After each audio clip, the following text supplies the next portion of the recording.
Hey everyone. So it's still Thursday the 27th. It's pretty late.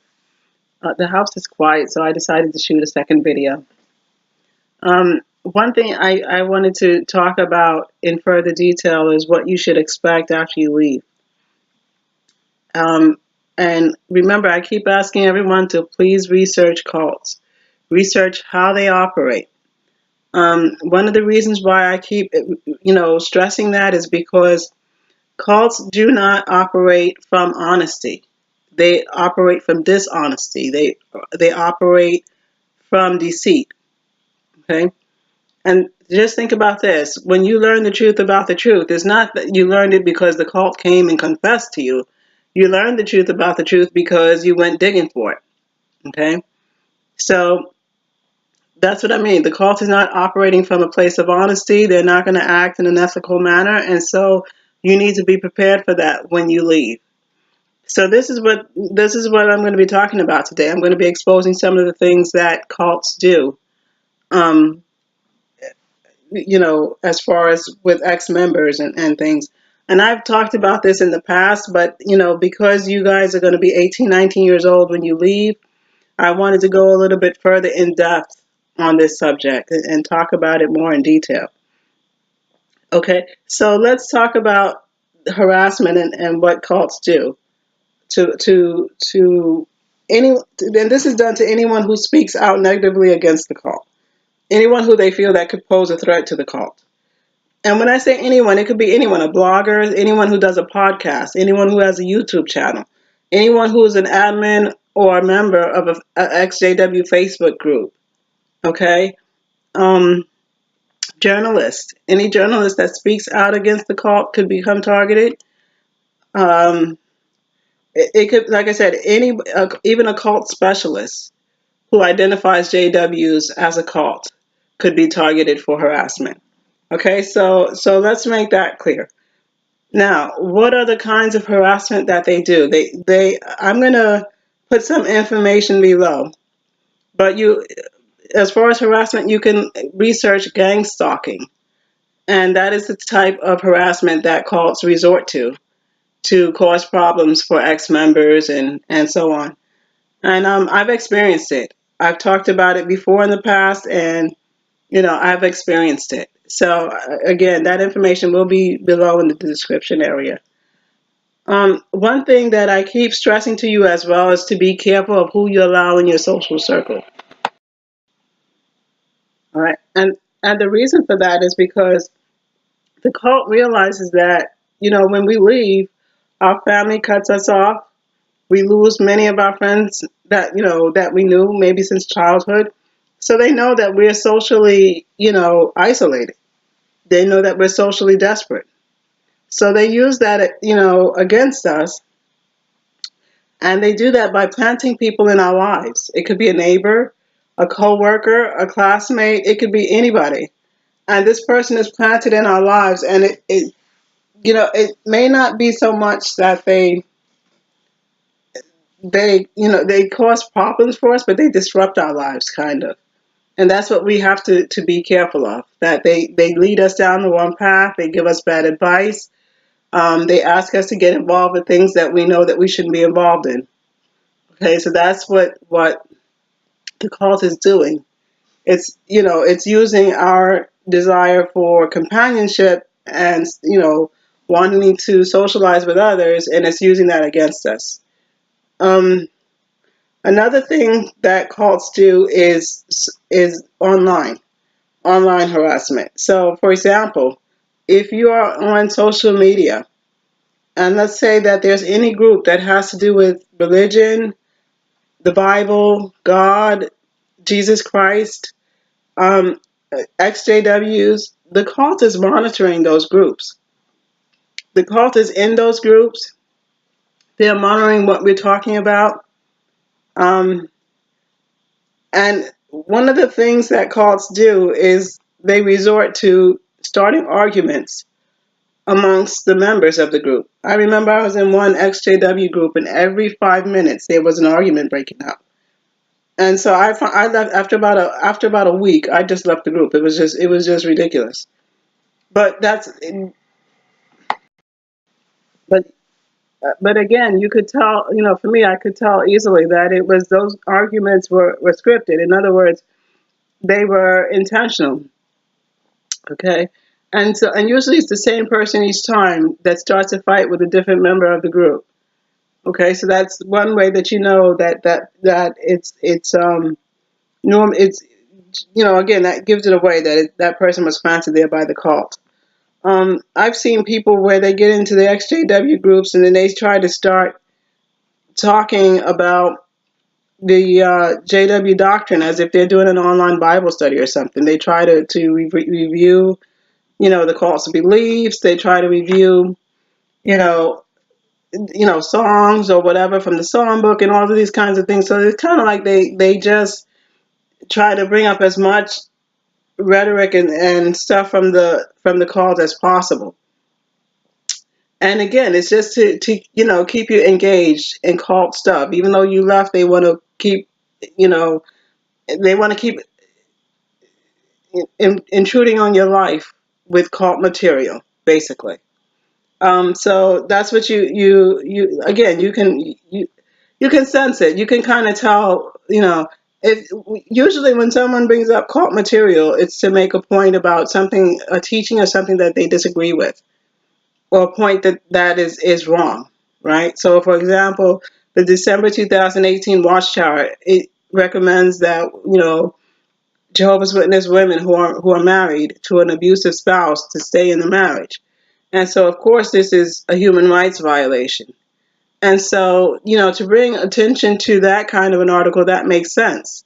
But to just bring attention to any kind of, teaching or whatever that has no real significance, right? Just to rehash, the same old material that we did while we were in the cult, that has no value, no purpose. And so that, those kind of people I get suspicious about. And that's why, because, you don't usually say rehashing cult material after you leave. Usually you want to leave all of that behind you.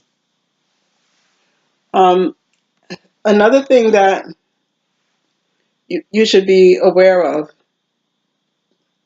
uh, it's called Gangstalking, and I'm going to put the information regarding that below. But it's happened. I've experienced it. It's happened to others.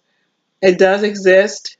It is a real thing. So I want you to be aware of that. And then, again, you should research that as well. But like I said, I'm going to put some websites below and give you some information on that. So one thing I want you to be aware of too is that the cult needs you to goof up your life. The cult needs you to in some way mess up your life, whether it be you give yourself medical problems from drinking, overindulgence in alcohol. Now your liver's messed up or whatever, so now you have a medical problem. If you get into a relationship and that person is physically abusive to you, that helps the cult. Anything that, any kind of way that your life could be disrupted in a negative way, that's what the cult needs. So the couple of days ago, I did a video on sexting. And we talked about the dangers of that. So imagine if now, there's a nude photo of you, whatever, floating all over the internet. Everybody's seeing it, and you're being harassed, and you feel like you're going to have a nervous breakdown. But that helps the cult. That helps the cult because now you're feeling overwhelmed, and now they're hoping that you'll go running back to the cult. Same thing, if you have a medical problem, you'll go running back to the cult. You have financial problems, you'll go running back to the cult. So everything is the hope is that you'll go running back. They're hoping they can break you to the point where you just say, oh, forget it, this is just way too much, I'm going to go running back. And so that's why I need you to guard your life. Be careful, be careful who you share your life with. Be careful who you allow into your life. If the cult sees that you're willing to let anyone in your life, they are going to plant people, whether it be a neighbor, a friend, a coworker. They are going to plant someone to get in your life and just cause chaos for you. And so your job is going to be to guard your life and make sure that whoever you allow in is not there to cause you any problems and harm and all of this.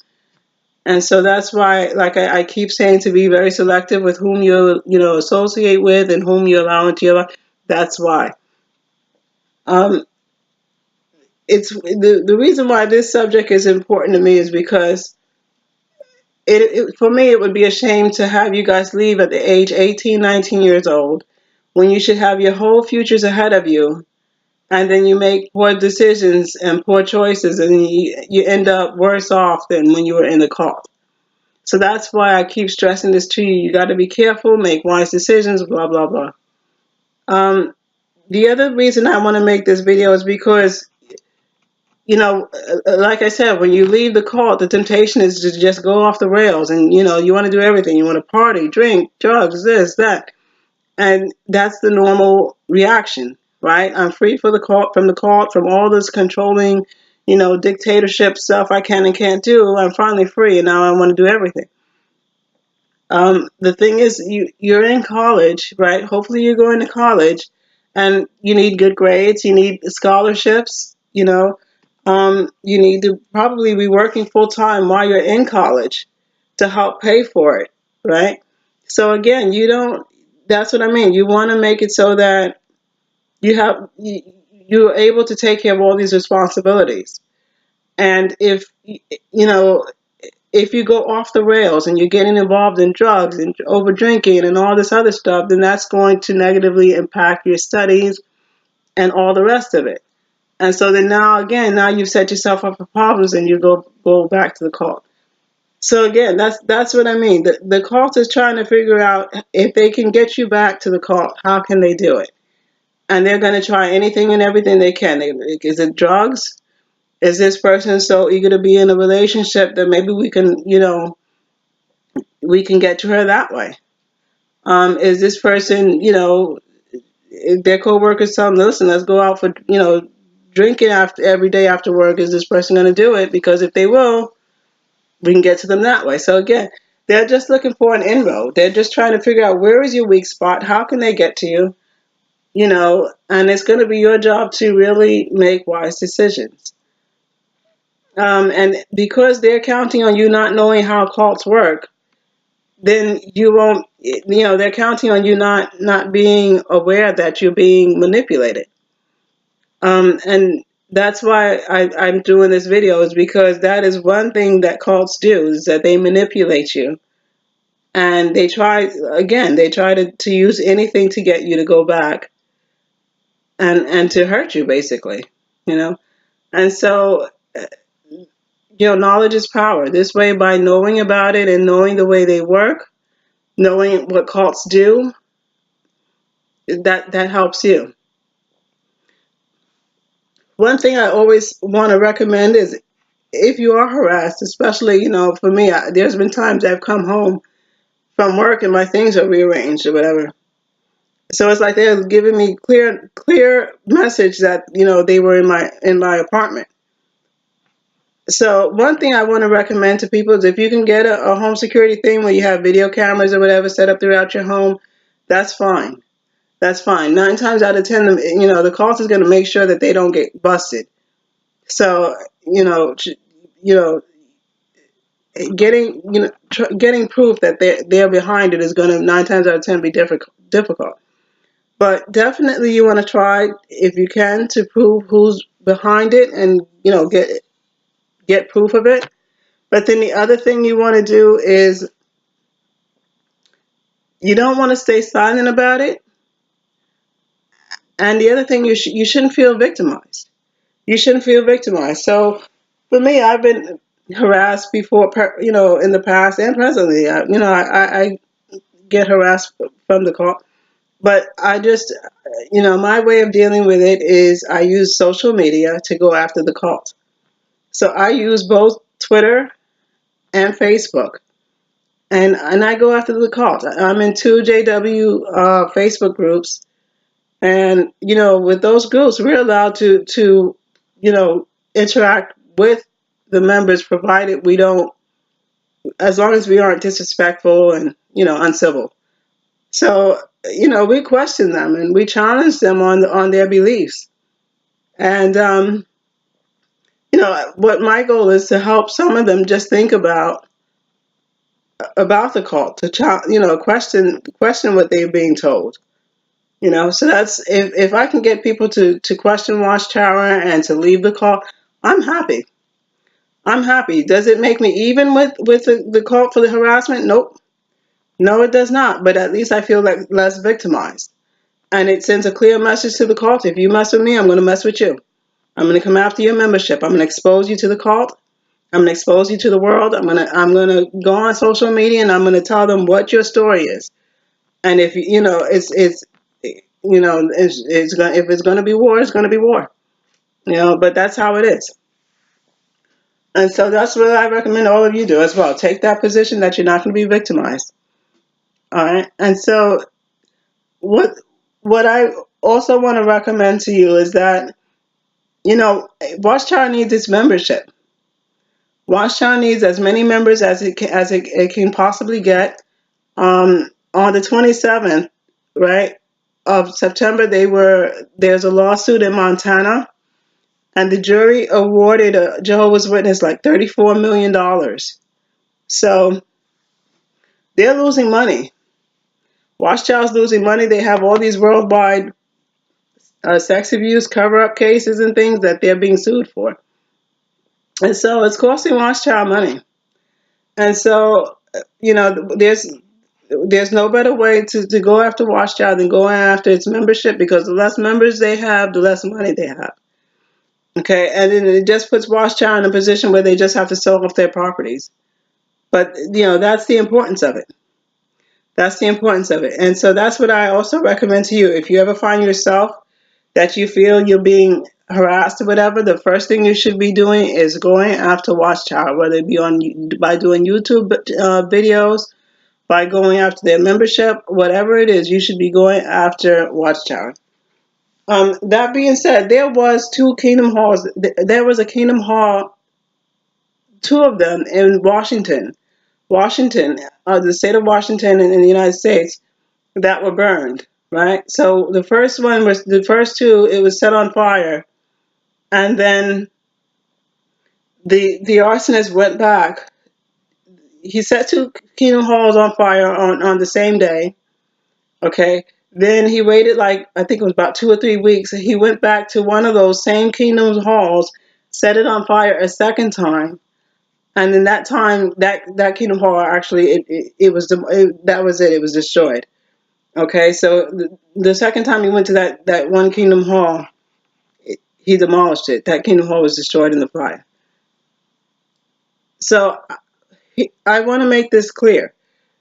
You should not be starting, if it was done, if starting fire, if that setting that Kingdom Hall was done.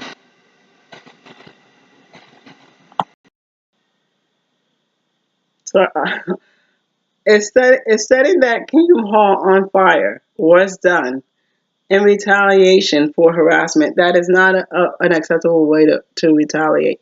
It's not acceptable. It places human lives in danger. It places human property in danger. So that is not a way to retaliate against harassment. Harassment, the best way to hurt Watchtower is to go after his membership. All right. So again, I'm going to put all this information down in the description section below. I hope this helps. If you have any questions, please feel free to leave them in the section below. Again, we have the PIMO and POMI the teens, young adults Facebook group, and I'm trying to get teens to join. I have a few adults there that want to help and provide, guidance and advice to you guys. And so I'm hoping that they're teens and young adults that join the group. But that, again, that's up to you. I understand if you can't. All right, but that's it for this time. And until the next time, take care. Love you guys. Bye.